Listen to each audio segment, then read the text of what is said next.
this is our final review. If to have 2 more weeks to make changes, in 2 weeks we go for our final budget that we'll present to the community during the 3rd Tuesday of May. So as always, I want you to please enjoy the art. That's the only enjoyable part of this presentation, so please enjoy it. But let's start with the presentation. In the past, board members asked me to show them largest increases and decreases by category. Our largest increase by category by dollar number are benefits. Benefits include teachers' retirement system, employee retirement systems, worker comp, benefits based on our union contracts, and health insurance. Our health insurance for next year is going to increase 8%. So most of the 4.9% increase is because of our health insurance. Obviously, TRS is increasing also for 2 reasons. Number one, because we gave a raise to the teachers, and it's based on the salary of the teachers.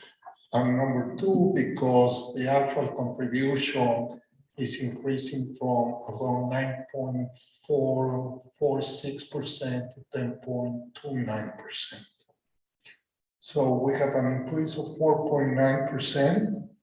Then instructional salaries, we have an increase of only 1.5%, even though we have an increase in the teacher salaries, and that's because we're going to have about 12 teachers less next year than we have this year.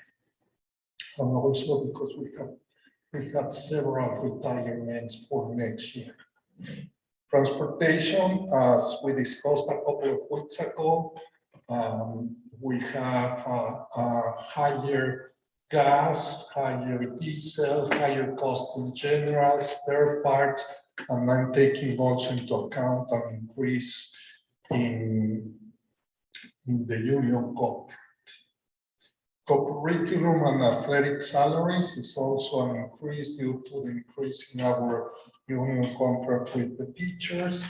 And then debt and capital, like we've been discussing, and we will continue to discuss in the next year. Our debt is maturing, so we have less capital and interest to pay in our debt. Next, please.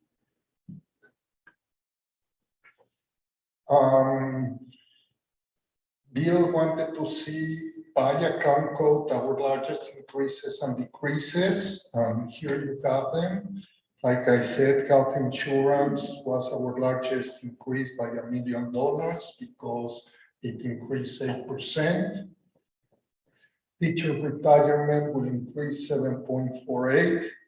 Social Security will increase because of the increase in salaries in our teachers and the rest of the staff. Then our computer, our director of technology this year, we didn't have in our budget from last year a director of technology. Now we have a director of technology and we need to add it.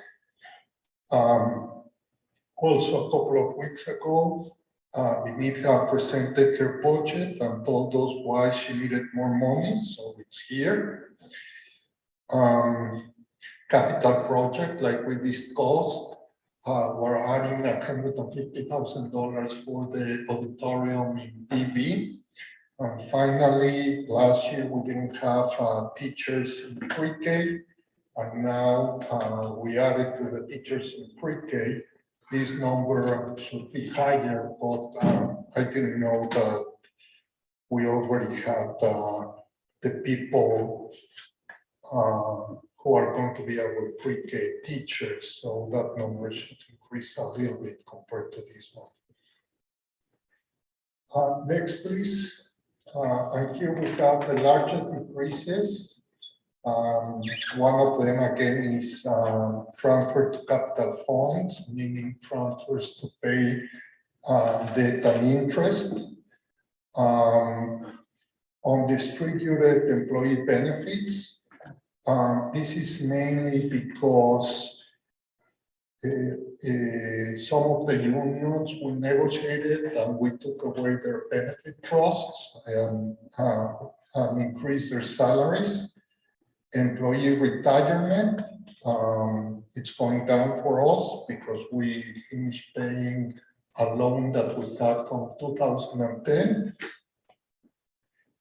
And the rest are just small changes. Tuition other public schools, it's $100,000 less. Probably students are moving back to our own programs or are moving to BOEs. Or next, please. So in January 20, we started our budget. Back then, we said that our budget will be around $86.6 million compared to $84 million last year.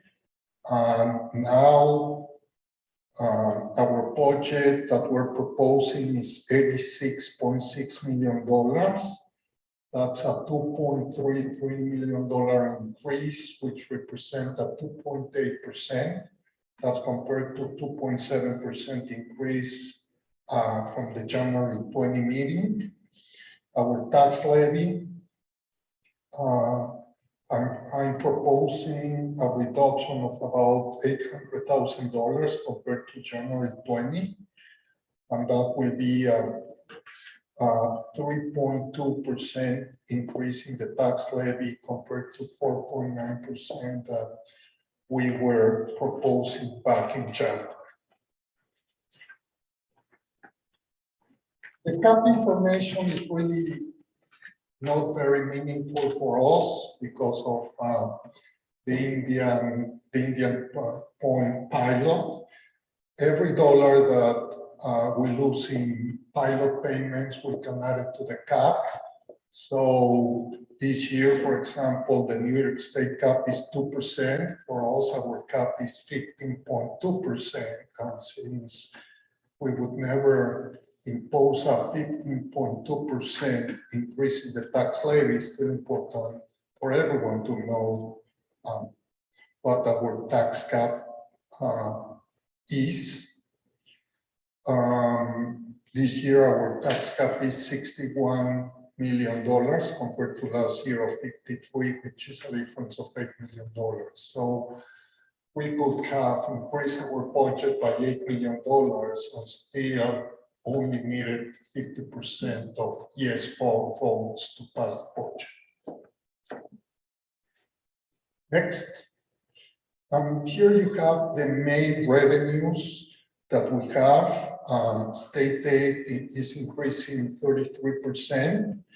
BOE say that it's mainly based on how much we spend in BOEs. It's increasing 17%. Other income is an increase of close to 30%, and that's mainly because of Lisa and her programs in special ed. All this is tuition money coming from other districts. Sales tax, basically, I'm saying it's staying the same. Transfers is money that we get paid by the school lunch for Claire's salary and other expenses. And then our fund balance is increasing to $3.5 million. This year so far, we've been doing well, so I feel confident that we can add additional fund balance and be able to reduce the tax levy. And finally, our pilots continue to decrease due to the pilots from today Holtec. the pilot from Qualtech will be reduced. And then, on the other hand, our cessation fund money will increase 83%. So that represents a non-property tax revenue increase of 2.1%. The budget, $86.6 million. The tax levy, $50 million. The only part that is new in this presentation is the contingent budget. Unfortunately, if we have to go to contingent budget, we will have to cut $1.5 million out of this budget. So these next graphs are basically history. I just wanted to show the community and the board for the last 7-8 years how we have done compared to the state of New York in the tax cap, the tax levy, and if you can see up until the moment that Indian Point closed, we were always bringing tax levies that were either zero or negatives. But unfortunately, due to the reduction of pilots, now it's moving the other direction. Next, please. Here, I'm showing you the revenues that I showed you before, but these revenues, you can see them on the pie chart.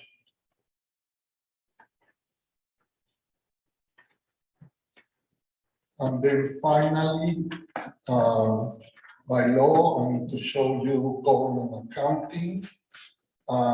It's divided in 3: administrative budget, capital budget, and instructional budget.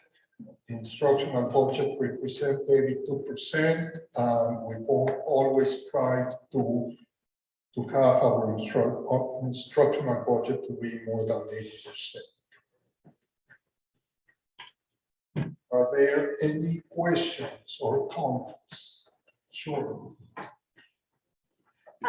So looking at the preliminary budget that presented back in January and the one tonight, so the budget dollar-wise actually goes up. What is that, $33,000? But our tax levy is going down. How is that possible? For 2 reasons. If you remember, back in January, we still didn't have our state aid numbers, and our state aid numbers came way higher than expected, like for most of the other school districts in the state. The state increased the total state aid by about 10%.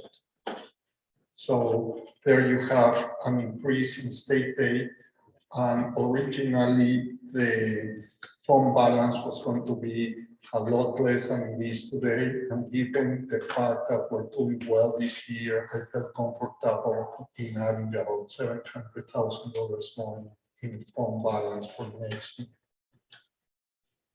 And by adding money from the fund balance, it will not change your long-term predictions of what our tax increases might be, right?